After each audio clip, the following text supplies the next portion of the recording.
अपने अंदर भी विराजमान परम पिता परमात्मा के साथ निकटता और आत्मीयता का भाव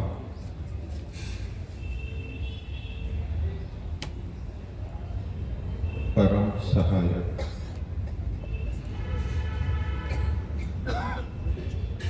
परम माता परम गुरु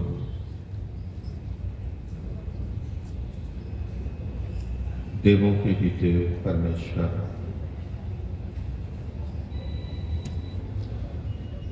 3 बार ओम का उच्चारण। श्वास भरिए।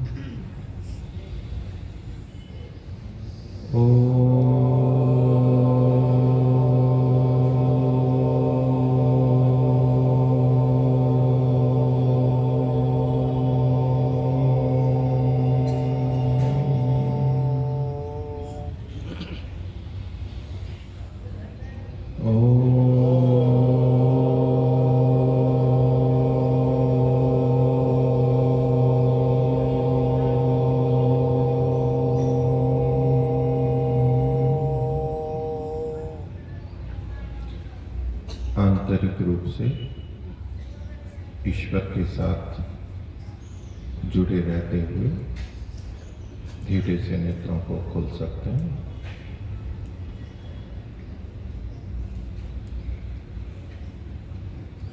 इस आयोजन के यज्ञ के आदरणीय ब्रह्मा डॉक्टर वेदपाल जी, वचनोपदेशक सम्मानीय पंडित योगेश दत्त जी, आचार्य सम्मानीय शारदा जी, गुरुकुल की ब्रह्मचारिण्या, समिति के अधिकारीगण, सदस्यगण और उपस्थित सभी धर्म प्रेमी सज्जनों, महानुभाव, माताओं और बहनों, पिछले दिनों से हम इस बार सांख्य दर्शन से संबंधित बातें समझने का प्रयास कर रहे हैं। महर्षि कपिल ने सांख्य दर्शन में क्या कहा, हम मानवों के लिए क्या दिशा प्रदान की है, वेदों से और पूर्वज ऋषियों से उन्होंने जो ज्ञान प्राप्त किया और अपनी साधना भी की और ऋषि के पद को प्राप्त हुए, दृष्टा बने, और जो सार रूप में उन्होंने कुछ कहने योग्य समझा, वो इस दर्शन के अंतर्गत हमें प्राप्त होता है। हमारे समस्त प्राचीन ग्रंथ और ऋषि जब सफलता की बात करते हैं तो सबसे ऊंची सफलता की बात करते हैं। संसार में बहुत सारी उपलब्धियां हैं, बड़ी बड़ी उपलब्धियां हैं, और बहुत परिश्रम से, तपस्या से उनको प्राप्त किया जाता है। लेकिन जितनी भी उपलब्धियां हैं, उनको पा करके व्यक्ति ये नहीं कह सकता कि मेरा जीवन सफल हो गया है, जो तात्विक दृष्टि से सोचते हैं। सामान्यतः तो हम कुछ चीजें करके भी अपने जीवन को सफल मानते हैं। माता पिता की सेवा हो गई, समाज के काम हो गए, बच्चों को अच्छा, उसमें भी हम अपने जीवन को सफल मानते हैं। ये परोपकार की दृष्टि से अच्छे हैं, लेकिन जो ये जीवन हमें मिला है जिस उद्देश्य से, उस उद्देश्य की पूर्ति उस उद्देश्य की प्राप्ति जब हो तभी ये जीवन पूर्ण सफल कहा जा सकता है। इसलिए वैदिक परंपरा के जितने भी ऋषि हैं वो विभिन्न बातों को बताएंगे, भिन्न भिन्न दृष्टियों से बताएंगे, लेकिन जब अंतिम लक्ष्य आएगा तो वो जीवन की सफलता पर ही केंद्रित होंगे, मुक्ति पर ही केंद्रित होते हैं, मोक्ष पर ही केंद्रित होते हैं। और जो जीवन की विभिन्न उन्नतियां हैं उसमें भी वो उस रीति से करने का या बताने का प्रयास करते हैं कि वो मुक्ति की प्राप्ति में सहायक हो। यदि वो दिनचर्या के बारे में बताएंगे, व्यवहार के बारे में बताएंगे, तो भी एक दिशा रहती है कि ऐसा व्यवहार हो हमारा परस्पर कि वो मुक्ति की तरफ ले जाने वाला हो, उसमें बाधक ना बने। स्वास्थ्य के नियम भी ऐसे हों कि वो मुक्ति की तरफ ले जाने वाले बने, बाधक ना हो। ऐसा खान, ऐसा पान, ऐसा लेना, ऐसा देना, समस्त जो विधि विधान है,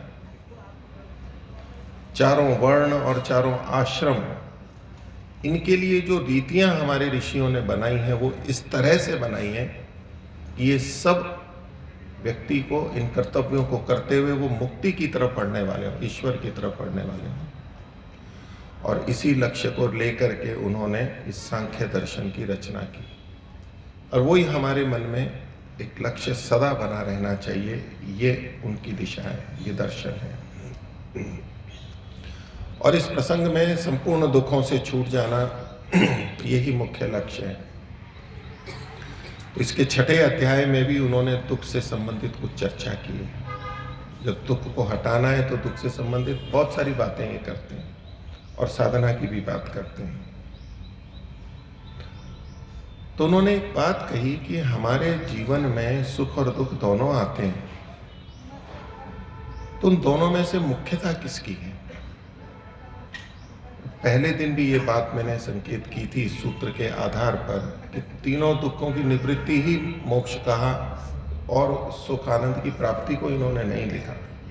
तो 6ठे सूत्र में वो कहते हैं यथा दुखात क्लेशः, जिस तरह या जितना हमें दुख से क्लेश होता है, पीड़ा होती है, दुख से हम परेशान होते हैं, खिन्न होते हैं, जितने पुरुष से यानी आत्मा का, न तथा सुखाद अभिलाषा, सुख से, सुख के कारण से जो इच्छाएं होती हैं वो उतनी तीव्र नहीं होती। सुख और दुख दोनों में यदि भेद करें कि हमारी तीव्रता किस में है, दुख को हटाने में अधिक तीव्रता है या सुख को पाने में अधिक तीव्रता है, तो दृष्टि भेद से कोई देखने लगेगा तो कहेगा सब सुखों के पीछे दौड़ रहे हैं। ऐसा कहते भी हैं, धन कमाने के लिए, यश के लिए, पद प्रतिष्ठा के लिए, सुख सुविधाओं के लिए सब सुखों के पीछे दौड़ रहे हैं। देखेंगे तो सब सुख के पीछे ही दौड़ते हुए लगेंगे।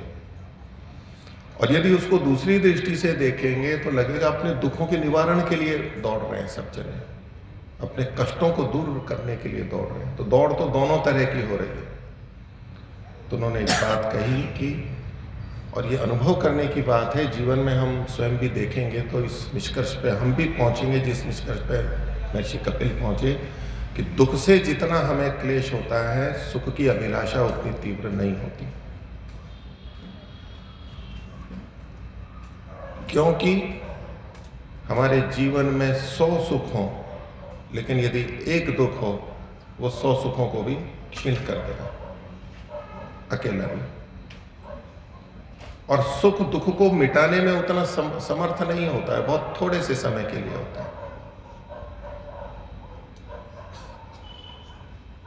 हम यदि किसी व्यक्ति से तुलना करें कि भाई ये व्यक्ति हमारे लिए अच्छा है, प्रिय है, अप्रिय है,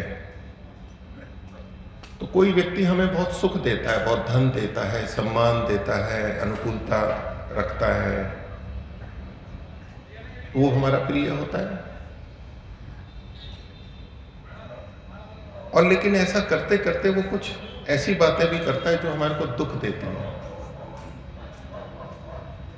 और एक व्यक्ति ऐसा है जो हमारे साथ रहता है, हमें दुख तो कुछ भी नहीं देता है, लेकिन सुख भी कुछ नहीं देता है हमारे को, या कम देता है, कुछ धन, अन्न आदि जो भी सहयोग है वो बहुत कम देता है, लेकिन दुख बिल्कुल नहीं देता है।